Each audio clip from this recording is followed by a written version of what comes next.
Hello folks, how are you all? Hope you're alright out there and that. So for today I've decided to do another car video for you. So here I have the Mazda CX-60, and this model is the CX-60 Azami, which is essentially the top line model. So I've been told, I'm not fully conversant with all the models in the lineup. But this one here has the 3.3 litre turbo diesel inline 6-cylinder engine and all-wheel drive. Yeah, so nice vehicle. This is all finished in metallic grey, and yeah, quite appealing. I've taken it for a bit of a drive now and that, but we'll go for another drive after and see. Yeah, so good performance out of the 3.3 litre turbo diesel inline 6 with 187 kilowatts of power and 550 newton meters of torque, and coupled to an 8-speed automatic gearbox. No, it doesn't have a traditional torque converter. This has a multi-plate clutch. Seems to be okay under hard driving and that, and is quite reasonable in ordinary driving as well, more conservative driving and that, stop-start traffic, etc. Doesn't seem to be too flustered or anything like that. Works quite well. Yeah, so about the CX-60 and that. Yeah, so this is the model which is all new and that. Well, it's had revisions. I think revisions to the suspension. So I found out to make the ride a little bit more compliant. I did drive one of these cars. Oh, it was last year sometime. The CX-60 Azami in the plug-in hybrid configuration, and the ride was quite firm. I liked it, but I could see where it'd be an issue for a lot of people which should prefer a more compliant ride. But so far, I'm taking it for a drive, as I said. Handling's quite well balanced. So let's go and have a look around the car.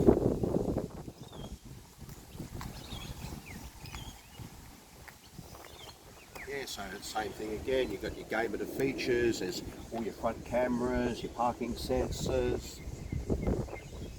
Some like the front end styling and that. Others are a little bit, they're pretty much non-committal.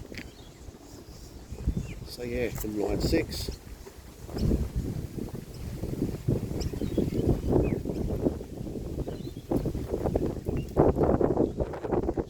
Same thing again, 60 drive. And this is the diesel model, the E-Sky Active D. Of the aforementioned 3.3 litre turbo inline 6. Diesel powered. This is an electric power. Presto. So it opens. Yeah. Yeah, so there's a cargo blind over here, those sorts of things that can retract, and that's your boot space right there, your trunk space. And this one being an upper echelon model has the Bose subwoofer and the space saver spare tyre. Decently sized space saver for that too. T155 quality D18 113M. The size and the specification. So cargo blind goes here, and this is where it mounts up. Underneath the tailgate garnish, the two hooks provided. So you fold your seats, your levers here on the side. That's the whole bench folding down. So if I open this door, there you go. That's how they fold here anyway. Yeah, so you got your child seat tether points over here in the centre.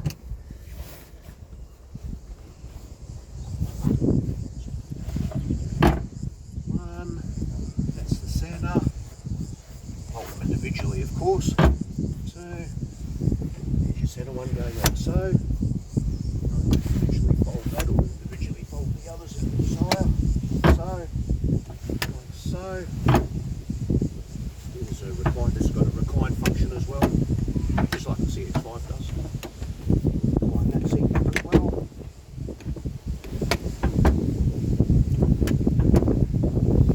So yeah.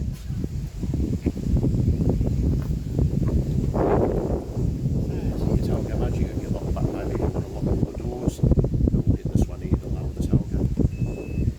That's how it operates, like so.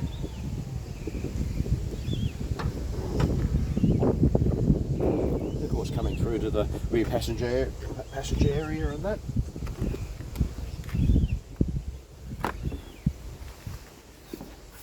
That's the room I have, and I'm 183 or 185 centimetres tall, wearing shoes, of course, not heels or anything like that. And yeah, so that's the interior space I have.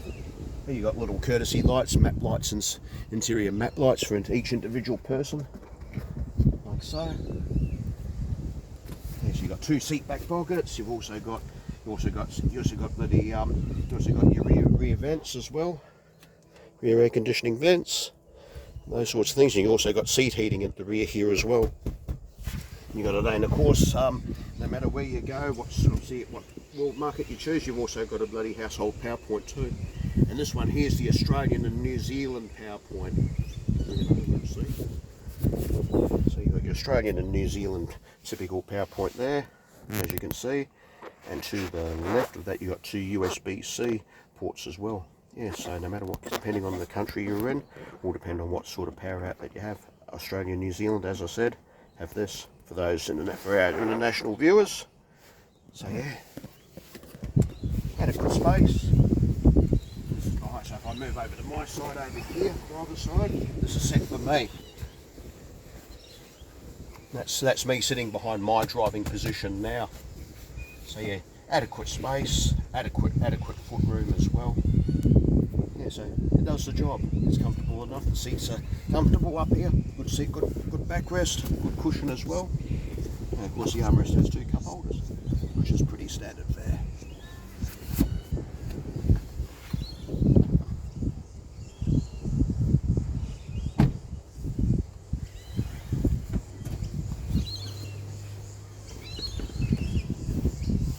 So that's the trim, that's the interior appliques used in this particular CX-60 model. That's all soft touch up top. That's that vinyl inlay is all soft touch, of course, and of course hard plastic down here, which is common to many. A good grab handle, so.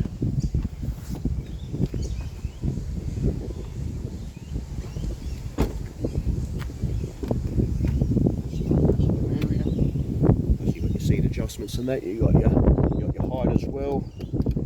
Height and tilt backrest, and you got your lumbar support. And that's it there. Glove box. That's what the glove box looks like in this model. So there you go. And your cup holders.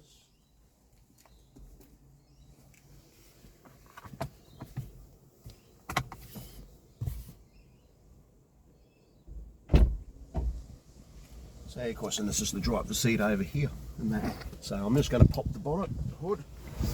You can see where I'm sitting in relation to everything else. This is set for me. Bonnet release, hood release down there.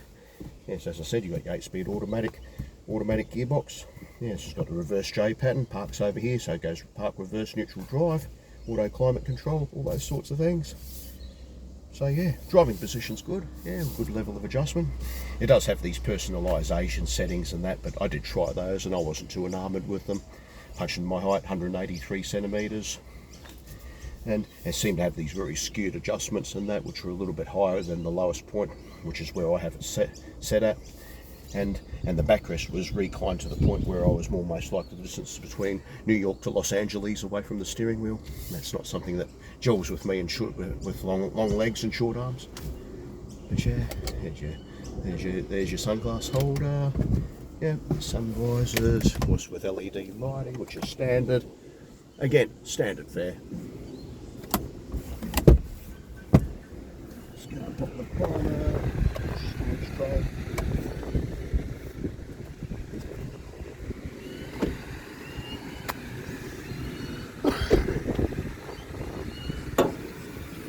Yeah, so under the bonnet, under the hood, all big plastic cladding all around here, plastic garnishes and that. They're all easy to see.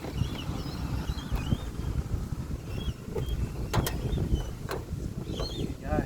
And under this other plastic garnish right here, that's we call it expansion tank. This is the 3.3 litre inline-6 with the turbo. So turbo's over here.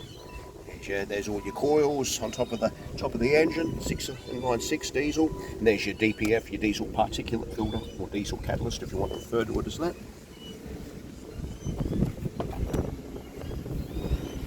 2 coolant reservoirs, and that, 6 expansion.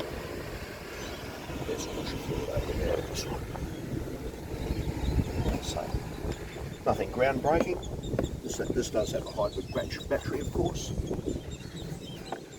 And this has with that. Let's go back down here.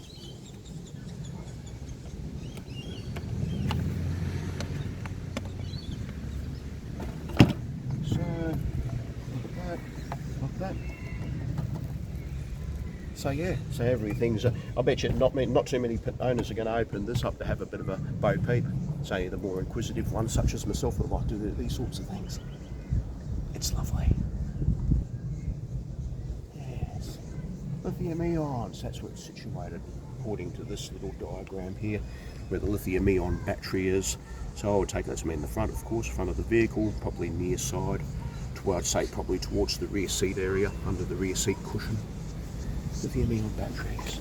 So I expect the question, though, cars getting too complex these days. And in my humble opinion, yes they are. But not many are going to agree with me, I'm afraid. And that's fine. Everyone can have their own opinion. There we go. Would you like to go for a drive?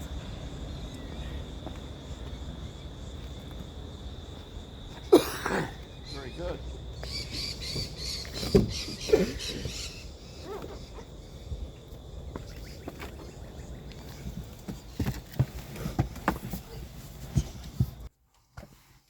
So, seated in the CX-60. Better get the name right, hadn't I?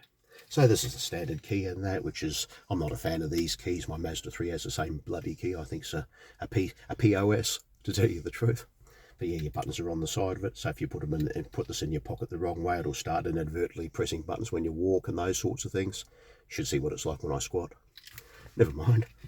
A simple thing, a simple method to start, of course, is apply the brakes, hit the stop engine button, start the engine. It starts right up.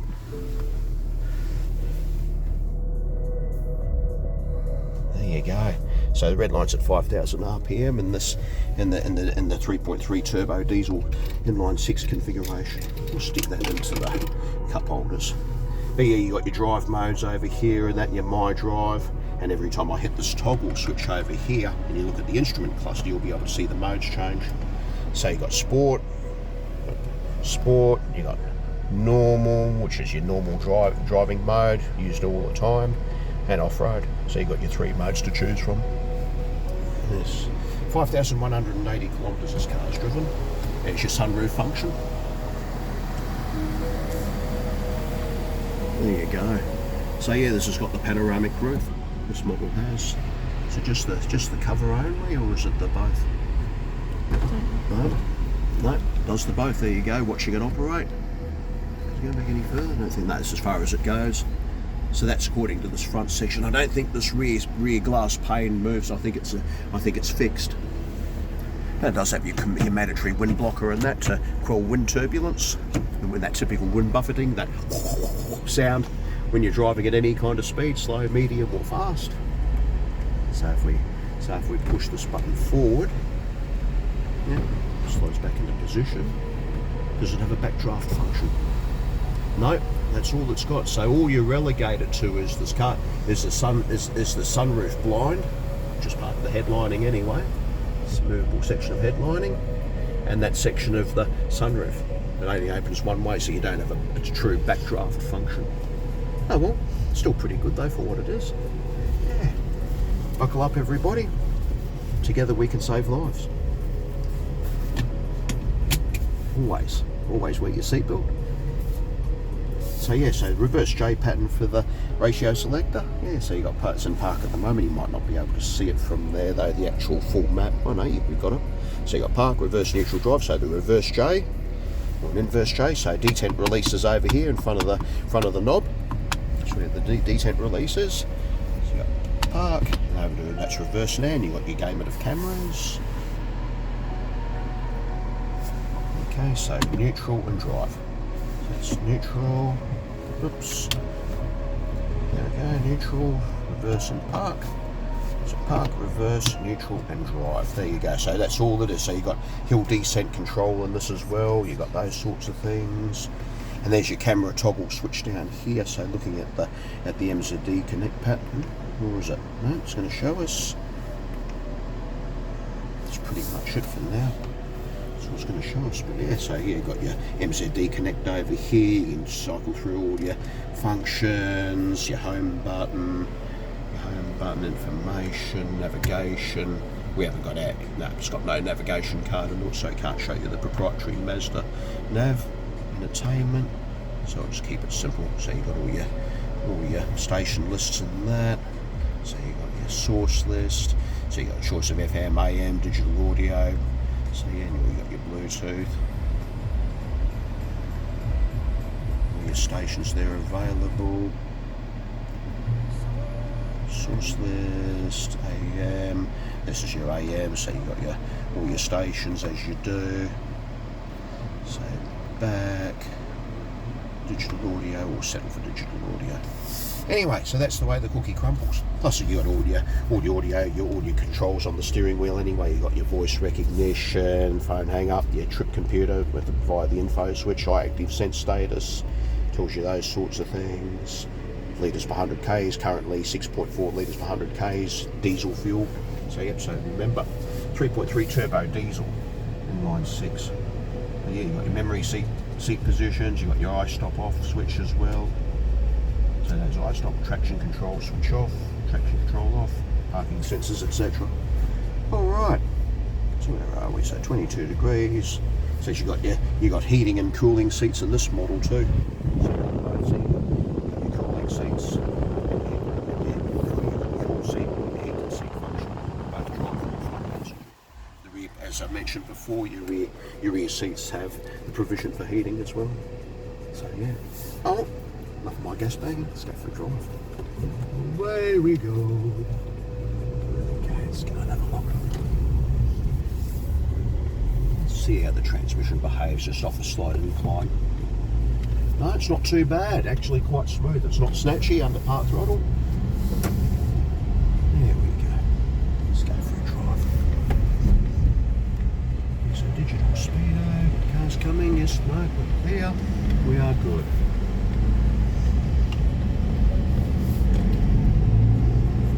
Yeah, so very easy to drive, and that just getting up to speed just by using part throttle. Simply curl your toes on the throttle just ever so slightly, and it responds. No issues there. Quite a torquey engine, this. And yes, it loves to rev. Handles well too. You know, got a few series of turns up. I'm not driving super fast, but nicely balanced car. You can easily adjust it with the wheel and the throttle. Apex your corners. And again, I'm not driving super hard. Just keeping it balanced. I've pushed it pretty hard earlier. It was very well balanced when driving towards the limits. As you can see,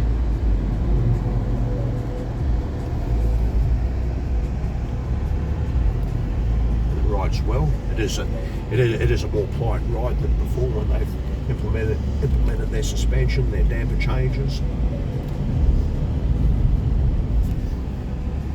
There's a little bit of a bit more squish on the compression as well, the suspension compared to the first generations of these. That does introduce a bit more comfort without sacrificing the balance of handling. So yeah, that i-stop works. Does those sorts of things. Just testing out the i-stop function. Yeah, so well, nice. It's a nice car. Without getting into the technical data side of things, ergonomics are good. As I said, this is set for my driving position. Disregard the bloody personalisation of your driver settings and those sorts of things. I think that's a bit overkillish. But nice car. Be interesting to see how it stacks up as a long-term ownership proposition, though. Right. There we go. Stand on the throttle.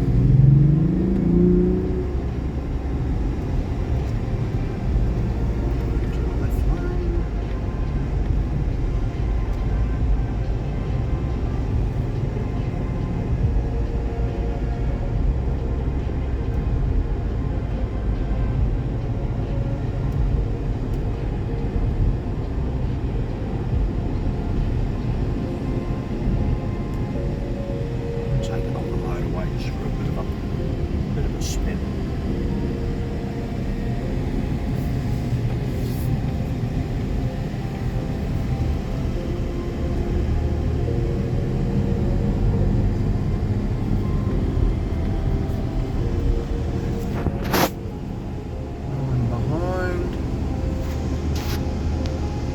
seating on behind, so safe. Okay, so the count of 3. 1, 2, and 3. Here we go. Full throttle, see how it goes.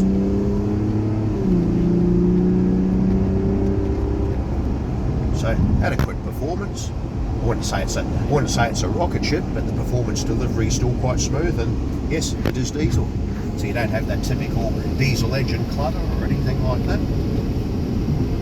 And the gear changes under full throttle conditions are still very smooth, but they're definite at the same time. So you're definitely well aware of it upshifting into the next gear, but it's not a harsh feeling. It's actually quite a refined upchange. Interesting to see how long the gearbox lasts in service though. That's one of the things I'd love to see over time, and that any surveys, any of those sorts of things that take place. But yeah, so even at, well, I'm not going fast now, you're doing not even 80 k's, it's an 80 zone here due to the roadworks and that.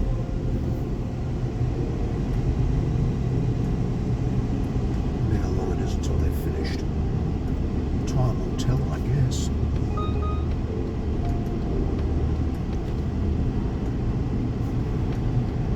And the all-round visibility is pretty good too. The glasshouse area is quite generous.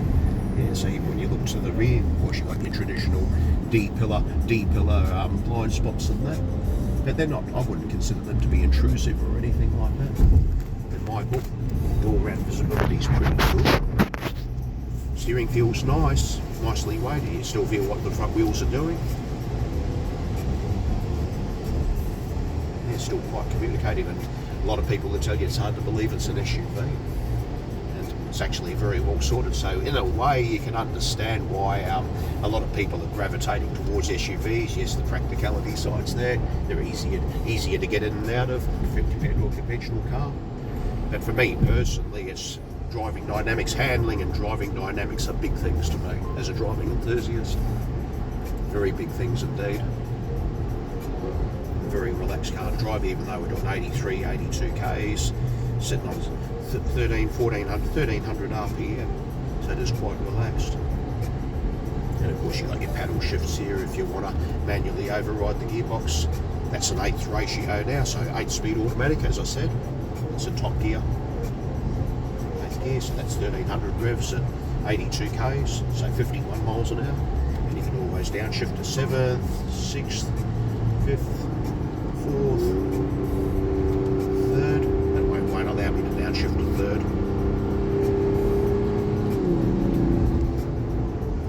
But if you push the throttle past the detent switch, the kickdown switch, it'll manually override your choice. The 5th. Let's go to the 100k zone up here. No, it won't allow it.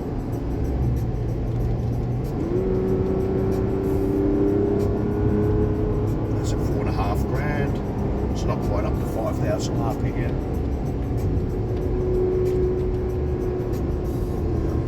Overriding. That's a 4,800. Yep, that's 5,000 revs right now. Bang on red line is where there's some sort of rev limiter comes in. There we go. Yep, 5,000 revs, but still it's not an unpleasant sound for a diesel engine. Again, diesel, inline 6 3.3 litre turbo. And it seems to go quite well. But yes, I mean, on a slightly different topic, Mazda seem to be becoming the SUV company, and a lot of people have talked about this. And then again, their SUVs do seem to be well sorted, but what's your opinion? Do you think Mazda are making too many SUVs these days? And some would say yes, that is the case. But they all seem to be well sorted. I mean, as I said before, I've test driven a CX-60 in the plug-in hybrid configuration, the Azami top line with all the fruit. Yes, it was a firm ride in the first series of these CX-60s when they were released. For our traditional buyers, it was probably too firm, but they have revised it, so it is a lot more comfortable. It is a lot more comfortable now, that less firm. It doesn't give away too much in terms of riding, in terms of handling and dynamics. So yeah.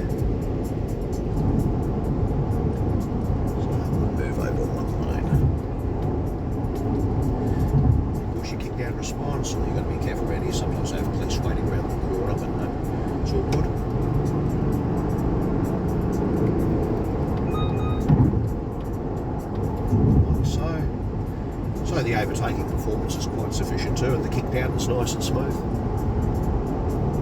So yeah.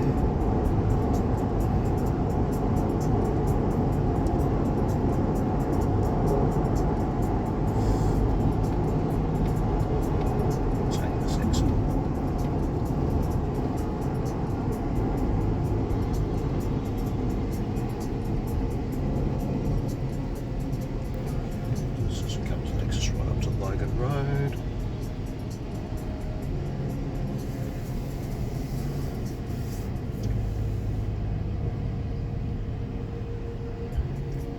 There you go. Overcast out there today.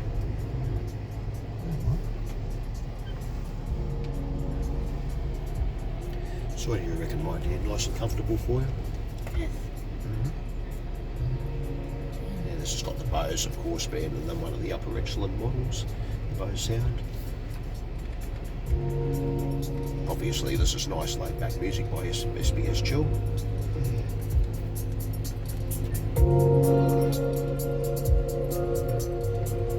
Adequate depth, I mean we haven't really challenged it or anything like that.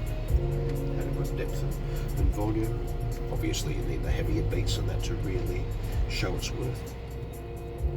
Yep, nice dot works.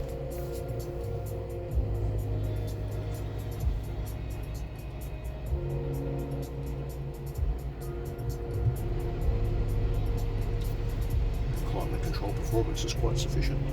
Very good for Australian conditions, Asia Pacific countries.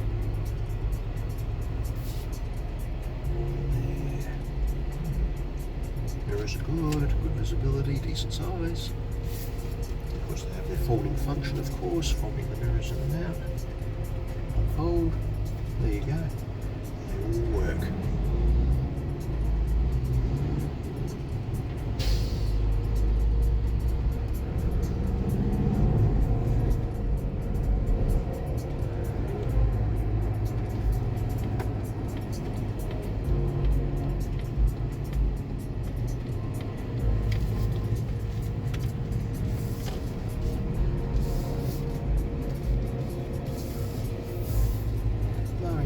This used to be the caravan park area. How times have changed. Murray Bar.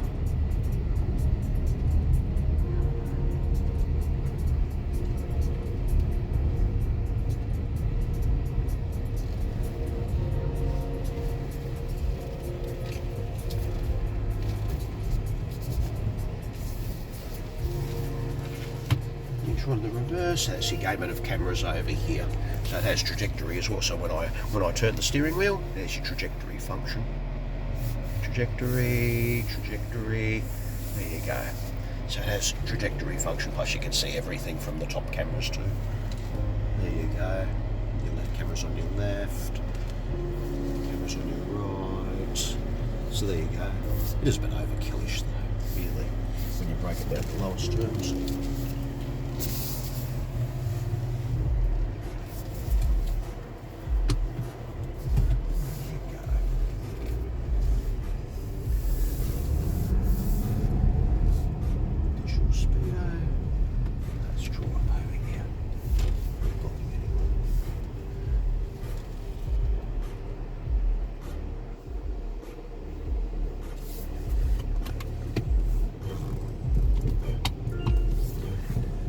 So there you have it. What do you all think of that?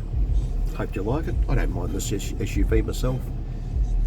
Be interesting, like I keep on saying, it'd be interesting to see how it stacks up in long-term service. Yeah, it's got your head-up display, your traffic sign recognition, those sorts of things which are common to every Mazda nowadays. So yeah. Alright, well I'm going to wrap that up, and hope you enjoy driving with me again. And if you want to throw me a comment or a question or anything like that, feel free to leave them in the comment section below. So until then, take care. Peace. Laters and happy motoring.